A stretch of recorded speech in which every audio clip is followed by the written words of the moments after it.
এই বৃষ্টির মধ্যেও আমরা সবাই রাজপথে অবস্থান করছি। এটাই এই সরকারের জন্য একটা বড় বার্তা। সামনের দিন আসতেছে, বর্ষা বিপ্লব সংগঠিত হয়েছিল 2024-এ, প্রয়োজন লাগলে 2026-এও হবে। এটা সরকারের আচরণের উপর নির্ভর করবে। সরকার 5 মাসে সম্পূর্ণরূপে ব্যর্থ হয়েছে। গ্যাস দিতে পারছে না, বিদ্যুৎ দিতে পারছে না, দ্রব্যমূল্য নিয়ন্ত্রণে রাখতে পারছে না। কর্মসংস্থানের প্রতিশ্রুতি দিয়েছিল, একটি কর্মসংস্থানও নিশ্চিত করতে পারে নাই।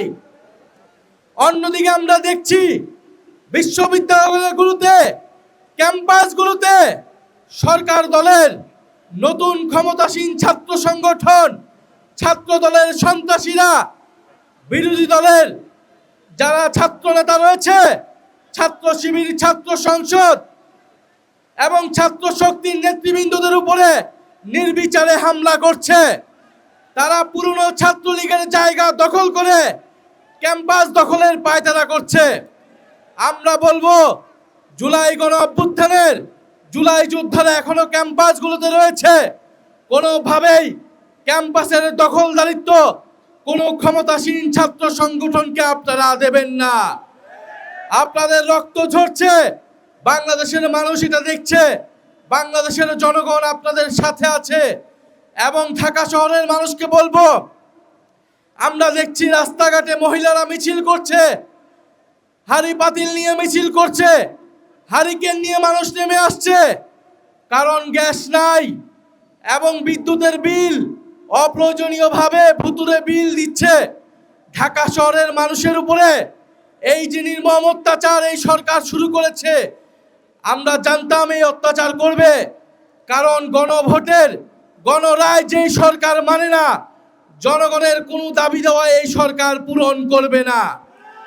ফলে এই সরকার যেই বিশ্বাসঘাতকতা এই নির্বাচনের শুরু থেকেই করেছে, সরকার প্রতি পদে পদে এই বিশ্বাসঘাতকতা বাংলাদেশের জনগণের সাথে করে যাবে।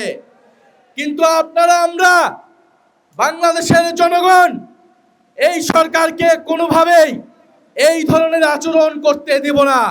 আজকে আমরা সচিবালয়ের এখানে এসেছি, আজকে আমরা বার্তা দিতে এসেছি, যদি বিএনপির সরকার, যদি তারেক রহমানের সরকার জনগণের মৌলিক অধিকার গ্যাস, বিদ্যুৎ, কর্মসংস্থান এবং দ্রব্যমূল্য নিশ্চিত করতে না পারে, তবে এই সরকার ক্ষমতায় থাকার স্বপ্ন যেন না থাকে, না দেখে। প্রিয় জনগণ, আপনাদেরকে ধন্যবাদ জানাচ্ছি এবং সরকারের প্রতি বলবো, অবিলম্বে গ্যাসের দাম বৃদ্ধি করার কোন ধরনের পায়তারা করলে গদিতে বসতে পারবেন না।